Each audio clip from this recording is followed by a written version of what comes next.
Bonsoir et bienvenue dans Culturel, c'est le printemps, on se balade un petit peu partout en Sarthe, on va aller à Piacé, on va aller à Asnières-sur-Vègre, on va lire tranquillement dans un coin, on va lire dans un parc peut-être, on va aller au musée, on va aller au spectacle, bref, il va y avoir tout un programme culturel que je vous propose avec mes invités, on les rejoint tout de suite.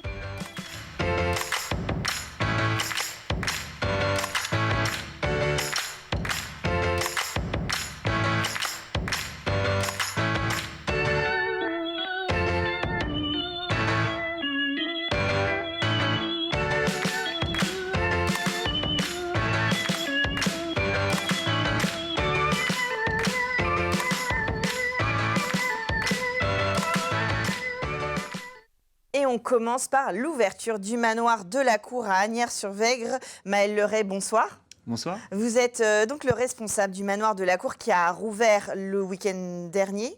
Oui, c'est ça. Le manoir de la Cour, pour ceux qui auraient raté les saisons précédentes, qu'est-ce que c'est ? Alors, le manoir de la Cour, c'est un manoir du XIIIe siècle qui était le centre de la seigneurie d'Asnières-sur-Vègre. Donc, il a été daté par la dendrochronologie. Donc, on connaît ces dates de construction qui sont entre 1293 et 1298. Et donc, il est ouvert au public depuis 2016 et il abrite une exposition permanente qui interprète le bâtiment et qui est un lieu qui également va présenter la seigneurie médiévale. Alors, ça veut dire que c'est un peu, en gros, c'est à l'époque des chevaliers. Mais c'est un peu un raccourci de parler des chevaliers. Là, on parle vraiment de comment ça s'organisait en campagne à l'époque, politiquement, religieusement, comment tout ça a été établi, l'ordre a été établi dans ces seigneuries. Oui, c'est un lieu en fait qui est très intéressant pour pouvoir parler du Moyen-Âge autrement que les images un petit peu habituelles qu'on a, c'est-à-dire les châteaux, les cathédrales. Ouais. Là, c'est un manoir. En fait, à l'époque, ils étaient beaucoup plus nombreux, les manoirs, que les châteaux, sauf qu'il en reste beaucoup moins. Il en reste encore en élévation des manoirs médiévaux, mais souvent, ils ont été plus faciles à détruire.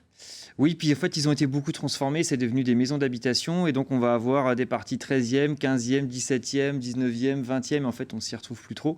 Donc des manoirs, en fait, qui conservent vraiment l'intégralité de l'élévation médiévale, c'est quand même assez rare. Et c'est le cas de celui-là. Donc là, on a vraiment toutes les ouvertures qui sont d'origine, on a les latrines, les cheminées. Donc on a beaucoup d'éléments pour interpréter le Moyen-Âge, un petit peu différemment de l'image qu'on peut avoir habituellement. Alors justement, c'est assez, déjà rien que l'exposition permanente, elle est assez ludique pour expliquer un petit peu à tous les âges, parce que c'est vrai que même nous, les adultes, on ne sait pas forcément exactement comment ça se... On continue à véhiculer l'image générique des chevaliers, rois et reines, etc. Et puis, il y a quand même une salle qui a été restaurée, enfin qui a été réaménagée, qui est la nouveauté 2023. Alors la nouveauté 2023, en fait, ça concerne une restitution en 3 dimensions de la salle des plaies telle qu'on pense qu'elle était en 1300. Alors la salle des plaies, ça s'écrit comme un plaid pour être au chaud au coin du feu l'hiver, mais c'est en fait la salle de justice, c'est ça ? Alors plaid, c'est le terme médiéval pour parler d'une assemblée judiciaire. C'est des pièces, en fait, c'est la grande salle qu'on trouve dans tous les châteaux et manoirs médiévaux. Un manoir médiéval, la base, c'est une chambre qui est la partie privée et la salle qui est la partie publique. Ça, c'est vraiment le minimum. Après, sur le manoir de la Cour, il y a d'autres salles puisque c'est un grand manoir, mais on retrouve par contre ces 2 espaces. Et donc la salle, en fait, peut avoir plusieurs noms, salle d'apparat, aula. Au manoir, on l'appelle communément la salle des plaides, donc c'est-à-dire une salle qui servait pour la justice. Puisqu'on sait que les seigneurs d'Asnières, qui étaient des manceaux, c'était les chanoines du chapitre cathédrale Saint-Julien. Oui, c'est ce que j'allais vous dire, quel était le territoire en fait de ceux qui étaient au manoir de la Cour ? Alors, ils avaient un territoire assez vaste, puisque ces chanoines, donc des religieux qui vivaient dans le Vieux-Mans, au Moyen-Âge, ils ont à peu près la moitié du Vieux-Mans, donc c'est quand même très important. Ils ont une quarantaine de seigneuries dans le Maine, donc Mayenne et Sarthe actuelles, et Asnières, c'est un petit peu le fleuron de leur seigneurie. D'accord. C'est la plus étendue. Les terres sont sur 3 communes actuellement, donc c'est une grande seigneurie. C'est également des très bonnes terres pour le blé et pour le vin. ce Oui. qui sont quand même des choses très importantes dans l'alimentation médiévale. Et donc, dans ces 40 seigneuries, évidemment, il n'y a pas 40 manoirs de cette ampleur-là, mais Asnières, comme c'est un lieu important, c'est aussi un lieu important parce qu'on est à la frontière entre 3 zones d'influence très importantes, donc celle du Mans, avec l'évêque et les chanoines, mais également l'Anjou, qui est situé à quelques kilomètres. À cette époque-là, C'est stratégique. il y a le nord le sud de la Sarthe fait partie de l'Anjou, et puis également les seigneurs de Laval, dont l'influence arrive à quelques kilomètres. Donc mettre un manoir à cet endroit-là, ça a également une fonction politique. C'est pour affirmer, regardez, là c'est chez nous, hein, ça fait partie de notre zone d'influence. Alors, je vous ai coupé, du coup, ces seigneurs, qu'est-ce qu'ils faisaient dans cette fameuse salle des plaids et qu'est-ce que vous avez reconstitué? Alors, ce qu'on a restitué, en fait, c'est l'utilisation de cette salle au Moyen-Âge, ce qu'on a essayé d'expliquer, mais également on a restitué les fresques médiévales. Donc, sur la première partie de la question, l'utilisation de la salle, comme toutes les grandes salles au Moyen-Âge, c'est une salle un petit peu multifonction. Alors, ce n'est pas une salle privée, puisque tout ça va être dans la chambre. Donc, le seigneur, quand il est tout seul, il va manger dans sa chambre, il va se laver dans sa chambre. Par contre, quand on veut recevoir des invités, ça va être dans la salle. Donc, il y a une fonction de réception. Ce qu'on connaît parmi les choses les plus connues au Moyen-Âge, ce sont les fameux banquets. Un banquet, c'est pas dans la chambre, c'est dans la salle. Voilà. Donc, salle de réception qui peut servir pour des banquets, mais c'est également une salle où va s'exercer le pouvoir. C'est le lieu d'exercice du pouvoir, en fait. Donc, le pouvoir, ça se concrétise par notamment la justice. Les seigneurs d'Asnières, on sait qu'ils avaient le droit de haute justice. Donc, en gros, tout ce qui se passait dans la seigneurie d'Asnières, c'était les seigneurs d'Asnières qui s'en occupaient. S'il y avait un crime, c'était eux qui s'en occupaient. Dans les petites seigneuries, c'est pas forcément le cas. C'est-à-dire, on va gérer le quotidien avec la basse, voire la moyenne justice, mais la haute justice, les crimes de sang, là, c'est un seigneur plus important qui va s'en occuper.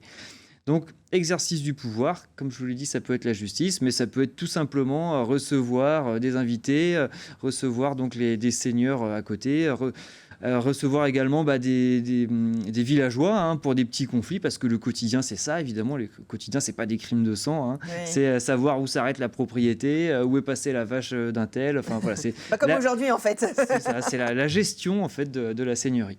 Donc, vous avez reconstitué des fresques. Il faut savoir que les pierres que nous, on trouve belles en l'état neutre, en fait, souvent au Moyen-Âge, elles étaient peintes même dans les églises et dans les cathédrales. Là, c'est ça, vous avez refait des fresques?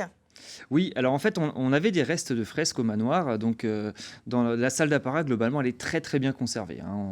Mais par contre, on avait des restes de fresques qui ne sont pas aussi bien conservés que dans l'église, parce que c'est une salle qui a vécu. Il y a eu des cloisons, il y a des gens qui ont ajouté du papier peint, des choses comme ça. Donc forcément, elles se sont un petit peu altérées. Mais on avait des traces significatives de peinture, mais également de gravure dans l'enduit. C'est-à-dire les peintres au Moyen-Âge, avant de peindre, ils faisaient des tracés en fait dans l'enduit frais pour avoir le dessin, et ensuite seulement ils peignaient. Et donc là où parfois la peinture s'est effacée, on a la gravure préparatoire. Donc on a déjà l'esquisse, en fait. C'est ça. Donc avec à la fois ces gravures et les restes de peinture, on savait à peu près ce qu'il y avait comme scène dans le manoir. On savait qu'on avait du faux appareil. Donc le faux appareil, c'est des pierres de taille en fait, mais qui sont représentées en peinture. Parce que la mode en fait de la pierre apparente, c'est une mode qui est très récente. C'est guère depuis le XXe siècle qu'on a ça. Avant, on faisait jamais ça. Donc que ce soit à l'époque moderne ou au Moyen Âge, c'est-à-dire que quand un bâtiment était fini, à l'intérieur, on mettait un enduit. Ça participait à son isolation. Mais également, c'était une possibilité ensuite de rajouter des peintures murales. Les peintures murales, c'est pas pour tout le monde, ça va être pour les seigneurs les plus importants. Asnières, on a vu, c'est des seigneurs qui ont de l'argent, donc eux, ils ont les moyens de se payer des peintures murales. Et donc, on va avoir des motifs géométriques et répétitifs, donc comme ce qu'on appelle le faux appareil, donc des fausses pierres qui sont peintes sur l'enduit. C'est pas spécifique à Asnières, il y a plein d'exemples. On peut citer la cathédrale de Chartres, par exemple, où pareil, on avait ce faux appareil. Et puis, on avait des scènes figurées aussi. Donc là, en l'occurrence, à Asnières, on avait une scène de tournoi. Donc 2 chevaliers qui se faisaient face, qui sont assez effacés, mais dont on avait quand même suffisamment de traces. Donc là, ce qu'on a voulu faire, c'est restituer les fresques telles qu'on pense qu'elles étaient en 1300. Donc on n'a pas fait ça tout seul, c'est un travail de longue haleine. On s'est appuyé sur des spécialistes des fresques, notamment Christian Davy, qui est le grand spécialiste des fresques dans l'ouest de la France. Et la personne qui a réalisé la restitution, c'est Mathilde Taupin, qui avait également fait la restitution du logis de Moulins à Saint-Rémy-du-Val, qui est un bâtiment qui est à peu près contemporain du manoir de la Cour. Donc elle avait déjà une expertise aussi sur ce type de bâtiment. Évidemment. Et c'est un travail qui a été commencé en 2020, donc ça prend beaucoup de temps en fait pour collecter les informations, pour écarter des hypothèses, parce que là où on a les peintures, en fait, c'est assez facile. Il y a juste à reproduire. Oui, mais là où il y a des manques, là où il faut compléter. Par quoi on complète puisque, par exemple, on a des losanges rouges sur le pignon du manoir, mais les spécialistes nous ont dit tout de suite, ils n'étaient pas tout seuls, en fait. Ça, c'est pas possible. Donc, il y avait des petits dessins par-dessus. Donc, on a retrouvé effectivement des petites choses qu'on a pu reproduire à plus grande échelle. Dans la gravure préparatoire également, il y avait une fleur de lys. Donc ça fait penser au roi de France. Mais est-ce que c'était les armoiries du roi de France ou un autre? Donc nous, le choix qu'on a fait là, c'est de mettre les armes du chapitre, par exemple. Mais tout ça, on le justifie. C'est-à-dire, on a fait ce choix. Peut-être que c'était celle du roi de France, mais ça nous paraît cohérent d'avoir mis celle-là. Donc la salle est entièrement restituée en 3D et on a plein de petits points d'infos, à la fois des infos historiques, donc ce sont des infos avérées, par exemple sur le rouge, comment est-ce qu'on faisait le pigment rouge au Moyen-Âge et quelle est sa signification symbolique. Et puis des infos plutôt que nous on a appelé enquête, c'est-à-dire comment est-ce que ça a été restitué et pourquoi ces choix ont été faits et comment on les justifie, notamment en montrant des sites qui ont par exemple sur les peintures murales, conservé beaucoup de peintures murales. Alors, il y en a en Sarthe. On a, par exemple, on cite dans la restitution l'église de Poncé-sur-le-Loir. Il y en a une qui est frontière avec la Loire-et-Cher, qui est côté Loire-et-Cher, mais l'église de Lavardin, qui a conservé également beaucoup de peintures murales. Donc, là où nous, on avait des manques, en fait, des lacunes. On va voir au plus proche dans le territoire et contemporain du manoir pour essayer de justifier, enfin de comprendre un peu la restitution et d'être au plus proche de la réalité de l'époque. Voilà, l'idée donc pour le grand public, c'est de revoir la salle telle qu'elle devait être en 1300, et puis pour ceux qui veulent avoir vraiment des points d'information. Donc on a des petits points d'information en quelques lignes, pour si on veut juste y passer 10 minutes, et puis pour ceux qui veulent vraiment approfondir, on a toujours la possibilité de cliquer en savoir plus, et là on va avoir beaucoup d'informations. Alors ça, c'est une des nouveautés, évidemment, l'exposition pérenne. Il y a des ateliers aussi. Et notamment pendant les vacances, il y a des ateliers pour les enfants. Le mercredi 19 avril, vous allez teinter des œufs, bien sûr, parce que c'est tout à fait logique de teindre des œufs, évidemment sur le thème pascal. Et puis le 26 avril, c'est sur les petits bâtisseurs. Là, c'est toujours quand même en lien avec l'époque médiévale et pour attirer les enfants.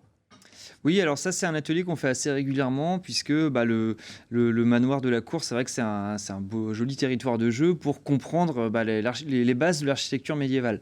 Alors, c'est expliqué de façon un peu plus complexe dans l'expo permanente, mais pour les enfants, on reprend les bases, c'est-à-dire qu'est-ce que c'est les bases de l'architecture médiévale. On a par exemple les arcs en plein cintre ou les arcs gothiques, des petites choses comme ça. Et donc, les enfants essaient de reproduire on a différentes maquettes, alors soit en plastique, soit en plâtre, et donc ils fabriquent eux-mêmes leurs arcs, ils voient un petit peu comment ça fonctionne, tout ça, pourquoi est-ce qu'il faut des contreforts, et donc ils peuvent comparer ensuite avec les traces médiévales qui est évidemment juste à côté au manoir, mais également souvent on fait un petit tour également dans le village.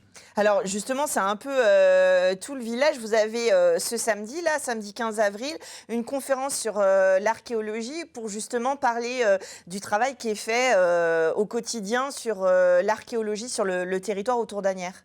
Oui, alors là, c'est une actualité qui est très récente, effectivement, parce qu'il y a eu des fouilles l'hiver dernier, donc principalement en janvier 2022, donc c'est très récent. C'était une fouille préventive, donc c'est l'INRAP qui est venu faire des sondages autour de l'église dans l'idée de faire un drainage. Et en fait, à peine ils ont commencé à faire les sondages, qu'ils sont tout de suite tombés sur des sépultures médiévales, dont la plupart en fait sont entre le XIIIe et le XVe siècle. Il y en a qui sont même avant l'église. Donc là, ils ont vraiment trouvé énormément de choses. Et ils ont même, en fait, en fouillant un petit peu plus profond, trouvé un sarcophage mérovingien qui était sous les fondations de l'église.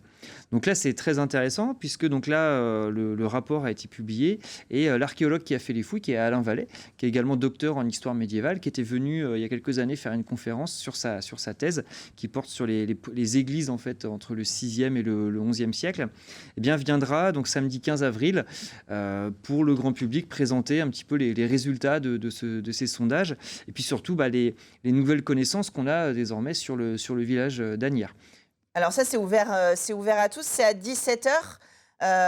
On s'inscrit, on vous contacte Alors, avant. on peut venir comme ça. Si des personnes elles être certaines d'avoir une place, elles peuvent faire une petite réservation sur le site internet. Il y a un petit formulaire. Elles peuvent aussi nous appeler. D'accord. Mais bon, normalement, la conférence aura lieu justement dans la salle des plaids. Donc, c'est une salle qui est suffisamment grande. Elle va retrouver son activité. Rapidement, nous avons le 30 avril, le premier rendez-vous du Moyen-Âge. C'est des rendez-vous que vous donnez régulièrement un après-midi. Et le 30 avril prochain, c'est sur la thématique de la justice. Oui, on a vraiment creusé le sillon de la justice là, tout l'hiver en travaillant sur la salle des plaids. Donc, on a voulu marquer le coup en faisant un rendez-vous du Moyen-Âge sur le sujet. Donc, c'est une animation qui est proposée par Annie Misto, qui est déjà venue plusieurs fois au manoir. Et donc, ce sera dans la salle de justice, justement, la fameuse salle des plaids. Une animation grand public sur la justice médiévale, avec une histoire de sac de grains qui a été caché. Et donc, qu'est-ce qui se passe quand on se fait choper ? Est-ce qu'on a la peine de mort ? Donc, on verra que la peine de mort, finalement, elle n'est pas si souvent appliquée que ça. C'est quand même assez rare au Moyen-Âge. Mais il y a tout un arsenal de peines, en fait, qui sont prononcées. Et ça permettra à la fois de plonger dans la société médiévale, mais également de tordre le cou à certains clichés, encore une fois. Donc, de toute façon, c'est des animations qu'on retrouve sur votre site internet et on peut venir en famille. Là, on a parlé des ateliers pour enfants. Les rendez-vous du Moyen-Âge, c'est à profiter en famille ou entre amis. Il y a plein de petits rendez-vous comme ça. Vous êtes ouvert jusqu'à l'automne, pardon. Oui, tout à fait. On est ouvert du début avril jusqu'à début novembre. Donc, rendez-vous à Asnières-sur-Vec pour en savoir un petit peu plus sur le Moyen-Âge. Rendez-vous au manoir de la Cour. Merci d'être venu nous présenter votre ouverture de saison. Et puis, nous, on se retrouve tout de suite, direction Piacel-Radieux.